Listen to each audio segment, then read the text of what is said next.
Yeah, my name's Jordy Weigand. I own Jordy's Coffee Corner. It is a concession trailer that we serve some of the best coffee on the planet out of. Hi, everyone. It's Vince with Distinct. Today we have Jordy from Jordy's Coffee Corner LLC with us, and we're really excited to learn more about Jordy and the work that he's doing. So, welcome to the Small Business Squad, brought to you by Distinct, where we help small business owners achieve more with less hassle. At Distinct, we know how overwhelming it can be to juggle everything. That's why we offer unlimited website support, professional videography and photography, as well as back office assistance through our dedicated team of remote experts. We are here to give you back your time so you can focus on what matters most, growing your business. Let us handle the details so you can handle success. Joined today, once again, by Dave Bittner from the ISBDC. Dave, why don't you go ahead and share a little bit about yourself and the work you do? Then you can introduce Jordy, and we'll get started with questions. Sure. My name's Dave Bittner. I'm with the Indiana Small Business Development Center. I'm a rural business advisor. Our mission in life is to take any small business owner, any entrepreneur, anyone with a crazy idea to been in business for a while, don't even know how to start a business. I want to sell my business. I want to grow my business. We're a no-cost funded organization where anyone that comes to us, we'll stop what we're doing and help them out and try to give them as much advising as we can. We don't really have funds to give, but we certainly walk a lot of our clients down the path of how to get funding if they want to grow. So that's what we're all about. And I'm happy to be here today. I'm glad to talk to Jordy's Coffee Corral, or Jordy's Coffee Corner. Jordy's Coffee Corner. A coffee corral sounds fun, though. It does. It does, yeah. Maybe next, yeah. Coffee on a horse. That's nice. So, Jordy, I'll just fire off. I'll start some questions that we're going to ask you this morning. The first one I had, I always love to get in the head of an entrepreneur on why. So why coffee? Where's this come from with you? So I was actually inspired by a book I was reading that was covering the baristas in Alaska. They have a whole lot of little shacks where they have a single barista and that serves coffee all day. Yeah, it's not as cold here, but I might be able to sell it here the same kind of way. So that's the way that we operate, is just a single person at a time, just small and efficient. So you said we. Is it you and a family member, or how does this work? my wife's very supportive, but I do all of it myself, yeah. And I have people who work for me there. I have baristas and stuff. So Did you have experience as a barista before, or did you just like to drink coffee and see a need? I did not have any experience as a barista. So I actually work in utilities, and before that I worked in a factory for about 12 years. But I love caffeinated beverages, which we have more than coffee there too. We carry teas and energy lemonades, all kinds of things. So factory for 12 years, I had to learn how to like caffeine. So I've seen a lot of coffee shops, coffee stands starting to do these energy lemonades. Do you see those as kind of an up-and-coming trend? I think it's picking up, especially as a summer drink. We've had a lot of people. We've actually sold significantly more pink than yellow because we carry both. They're both really good. I think as long as people market it and everything, it will pick up quite a bit. How do you market? Are you all social media? Are you all online? Do you word of mouth? How do you get folks coming your way? So our main thing is our Facebook posts. We're notoriously funny on Facebook, and I think a lot of people enjoy that. We have video advertisements sharing how good our drinks are. They're real fun. You ought to watch them sometime. The other marketing we do, just flyers around town, wherever other businesses let you put up flyers. We get a lot of support from local businesses around us. I was shocked at how the small business community helps each other out in Spencer. So that was really wonderful. We do loyalty cards to keep people coming back, to try to build our repeat performance, and just business cards, pretty standard stuff. That's awesome. So I haven't had a chance to look at your videos, but I'm going to do that as soon as we're done with this. Tell me more about the funny videos. Can you give some examples, or what inspired you to start doing that? It's actually my little brother helped me start up the place. And he's eccentric and he's a character. He just had these great ideas for these videos. There's one where there was a coffee cup that was not Jordy's coffee, and he was crawling through the gravel saying how thirsty he was, and it wasn't Jordy's coffee, so he tossed it. Just fun stuff. That's awesome. I'm I'm breaking the first rule of interrogation. I'm asking questions I don't know the answers to, but I have a suspicion. Are these high budget productions, or are you using an iPhone and what you got in front of you? What are you doing using to do all that? Yeah, we're just recording it on cell phones. They're pretty basic videos, but they have a lot of comedic relief to them. They're pretty funny. Yeah. So. No, it's perfect. Dave will tell you, I preach to people all the time. Grab your phone and make a video. Be yourself. If you're a funny person, be funny. If you're serious, be serious. But just do it, and half the battle is starting. So I am so happy that you and your brother just did it, because you don't need the fancy lights and everything. You just got to do it. That's great. I can't wait to watch them later. So, Jordy, when did you start the business again? It officially opened October 25th, 2024. Go back to that time and give me a lesson learned, maybe something that if you knew that you should do this before you started a business, you would have done it, or something that painful that you'll be having a twitch for the rest of your life that was so obvious that, oh man, why didn't I get that done first? So just educate us a little bit on the lessons learned you had. So many lessons learned from starting a business. Well, one thing I didn't completely do the interior and the colors that I wanted to. That might sound a little bit weird, but people's appearance when they walk up, it has a big impact on how they feel about the place. I should have changed the color to something more applicable to the coffee, and I did not. So now we're having to come back later and have like a day of production lost where we repaint all the way to how we made our first drinks. Our drinks at the beginning are nothing like they are now. They were good. They were very good. But I mean, we learned what types of coffees didn't work and what people really wanted. When I first started, I had 4 drippers in there, and it was light. So you wouldn't believe, nobody wants to drink light roast coffee. I sold very little of that. So yeah, there was a lot of learning there, learning what equipment worked better for me. I wish I'd networked more before getting into it. There's actually really good support groups for coffee trucks on Facebook and stuff. And they're very supportive of one another. They build each other up really well. And if you ask a question on there, you'll get overwhelming amounts of answers. So I wish I'd networked more instead of just, reading information on the equipment that I originally purchased. And it's fascinating. You mentioned about you learned so much. You came out with your products. Customers started to enjoy your products and they gave you feedback, or you just read the tea leaves that I sold 100 of these and one of these. And then you started to build your menu and build your offering as you went and kind of honed in on what the customer need was. And I always find that fascinating that, large corporations, they'll spend $100,000 on market research and what's going to sell, what's not going to sell, what are the current trends, what's the products that are just going to be winners. And as a small business owner, entrepreneur, you don't have that opportunity. You can't. Yeah, whether like you mentioned before we got on here, you have a day job. I mean, you can't go around and do this marketing. You're starting things on a shoestring. yeah, and so you can't pay a consultant. And so you had to do that as you went. Were you prepared for that? Did you go in knowing that at some point this will be a lesson learned, and I'm just going to have to read the customers? Did you kind of intuitively know that, or was that just came to you? I think that we all maybe start a little bit more arrogant than we should when we do things like this. I think that's a big takeaway. You don't know anything when you start anything. I mean, you might have been in the business for a long time, but you don't know how to own the business. A lot of me thought, we're doing everything perfect. Everything's really well planned out and everything's going to be great. Yeah, we launched and found those trends. I mean, those trends really, I took feedback. I used to stand in front of the trailer and ask people, how's your drink? What do you like about it? And get feedback on what would be better in it. Customer feedback is priceless, right? Because, customers own small business or any business. So, that was the most impactful thing.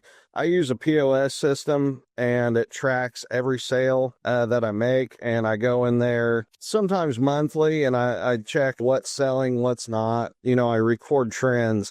And things in different seasons are going to sell differently too. You know, different flavors of syrup sell in one season better than the other. We do holiday menus, just lots of trial and error and seasonal type things. That makes sense. Jordy, I think we missed a very critical part of this conversation. We have viewers and listeners from a lot of places, but mostly from Indiana. Where exactly can they find you? And when can they find you there? So we're at 470 West Morgan Street, Spencer, Indiana. And typically we run Monday, Thursday, and Friday from 7 to 5. And then weekends we run 9 to 4. And we might pick up on Tuesday and Wednesday again soon too. We're not sure yet. So did you see Tuesday and Wednesday kind of being slower days, or you just needed a day off, so you picked that? Yeah, it was trending that they were our worst performing days. I guess people don't want to treat themselves on Tuesdays and Wednesdays. I can only treat myself so many days, Jordy. Yeah, absolutely. So many days. That's fair. You mentioned networking and the Facebook groups and things like that. I'm kind of curious, have you seen direct in-person or local relationships really positively impacting your business? Absolutely. Some of the local businesses, that's been some of our best supporters, like people that have like shared our things. They get their drinks and they share a fun picture of them drinking it on Facebook and stuff. Yeah, the local businesses in Spencer are extremely supportive of one another. And I really didn't know it was going to go that way, but they definitely were extremely helpful in like getting us going and stuff. I'm super impressed with the business ecosystem in Spencer. And I think every podcast someone from Spencer comes on, I talk about how much I love like Jits, Thai Bistro, and all these awesome people and entrepreneurs I'm meeting down there. I asked that because I think a lot of times in a traditional business to consumer or brick and mortar business, or in your case, wheels and rims business, I think people overlook the importance of those connections, right? I'm not a lawyer. I don't need business connections. I'm happy to hear that you are able to partner with your business community and that they support you as consumers. That's awesome. So yeah, it's been really great. Very, very good. I believe you folks spoke to Amy Redner. Oh yeah. With the a fungus. What's her name? Sorry. Yeah, I know that she referenced you towards us. She has just been so supportive, and we actually run some of her product through our coffee to make mushroom coffee. Nice. Yeah. That was on my list of things to ask you today. I've been meaning to, I think every time we get on a call, I remember that I'm supposed to get some of the lion's mane from her. So this is my new reminder to reach out. You should absolutely. Yeah. Even if you get like the full grown, you cut it into steaks. It's just everything she has is so good. So you had a thought at one point. You turned to someone and said, "Yeah, I think I'd like to start a coffee business." Did all your research, as you mentioned. You prepared the best you could. When you had this vision, did you see this? Hey, 4 or 5 years from now, I'm going to have 6 trailers in 6 different cities, or I'm going to be in a brick and mortar location? Or are you, kind of going down this path thinking this is a passion of mine? This is a lot of fun. We're contributing to the community, and whatever happens, happens. Or do you have this kind of big picture view of where it's going to go to? Sure. So I think more long term, we're definitely, for one, I want to get away from the trailers as much and get more into trucks. I think that they operate a lot more efficiently and everything. But yeah, I mean, as time progresses, I'd definitely like to expand to more than one. There's a lot of really good small towns near Spencer, not too far out, that, there's just a lot of people that would appreciate something like that. There's not a lot of coffee shops unless you go to Monroe County or something. So yeah, I would like to expand to maybe 2 or 3 trucks and something that would get me into more festivals or be able to attend multiple festivals. And yeah, I'd definitely like to grow it. As far as brick and mortar goes, the original plan for Jordy's Coffee Corner was actually not to be in a concession trailer. It was to be a small building, a very small building with a drive-through window. and it was going to be all drive-through. Real estate in Spencer is, for some reason, astronomically high, and I couldn't really get anybody to see my vision on that and want to do lease. They just wanted to sell. So that's when I met the owners of Right on Cue, and I talked to them about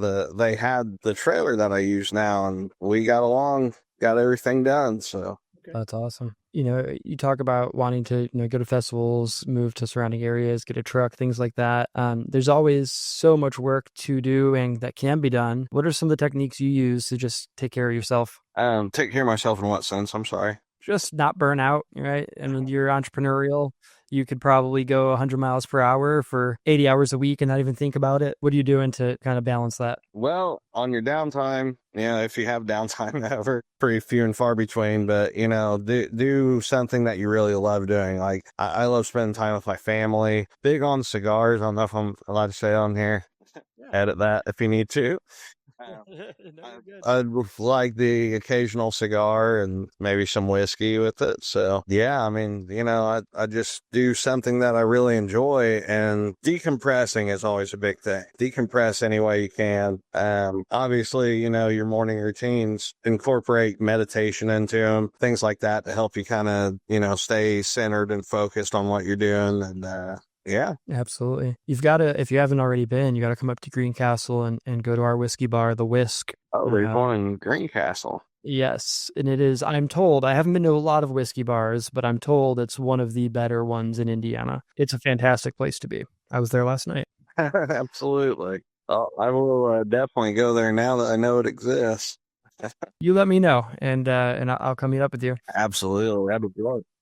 Who do you look to in business as a mentor, or do you read any books or listen to podcasts or watch Shark Tank? What do you do for inspiration in business? So my dad's number one. My dad's an incredible entrepreneur. He owns Aaron's Auto Care in Spencer. Yeah, he is just really insightful. He's learned everything the hard way. I think there's a lot to be said for that. I think that's, when you learn it the hard way and you actually retain the knowledge, you get so much better than if you were to just read. I actually read all the books that the guys from Shark Tank put out. They're all pretty smart, and I mean, everybody's good and they got opinions and stuff. But when it comes down to, hey, I need help making a decision or something, my dad's just great. He's right there. He can tell me if I'm about to do something stupid most of the time. It's funny you mentioned that. I was just reorganizing my books before this. I don't know if you can see them somewhere down there, but I have this really small book from Mark Cuban, and I think it's called like Winner's Mindset or something. Yeah. And it was one of the first business books I read, and like I followed a lot of the steps in that book. Is it How to Win at Business? I think, yeah, maybe, yeah. I just read that this year. Yeah, it's real small, right? Yeah, it's a very short book. Yep. Yeah, it was a great book. Absolutely. Dave, I know we're running close on time. Do you want to maybe ask another question or two, and then we'll go into rapid fire and wrap up? It's rare to get an entrepreneur that is very good at the product or service they're offering, kind of operationally and mechanically. And then they're very, very good at finances and managing the numbers.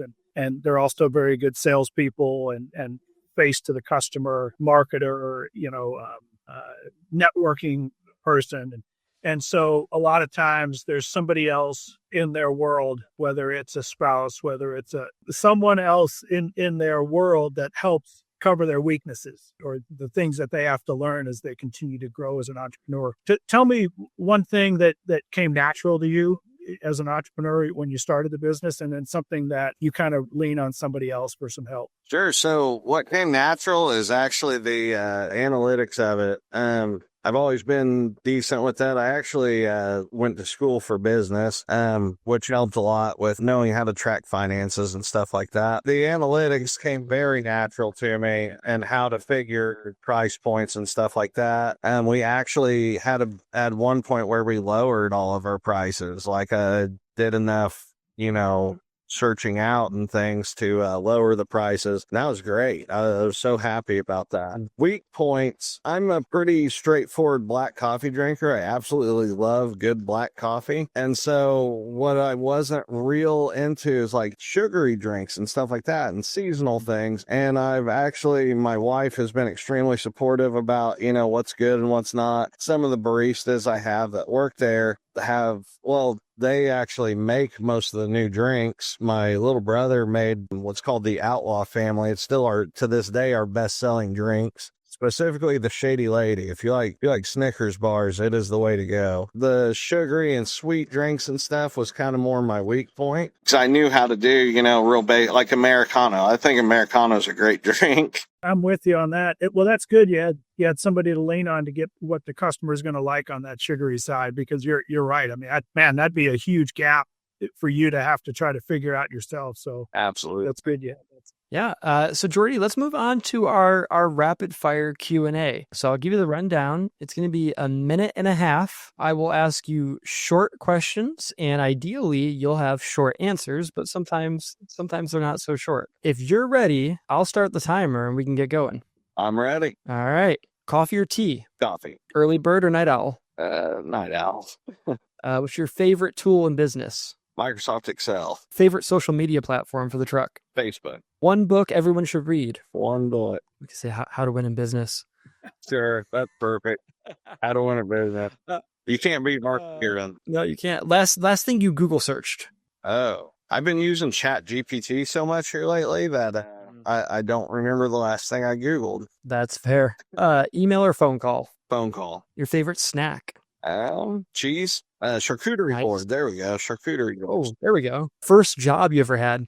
Installed security systems. What item on your bucket list? I'd really like to go to Texas to see the Kill Tony podcast live.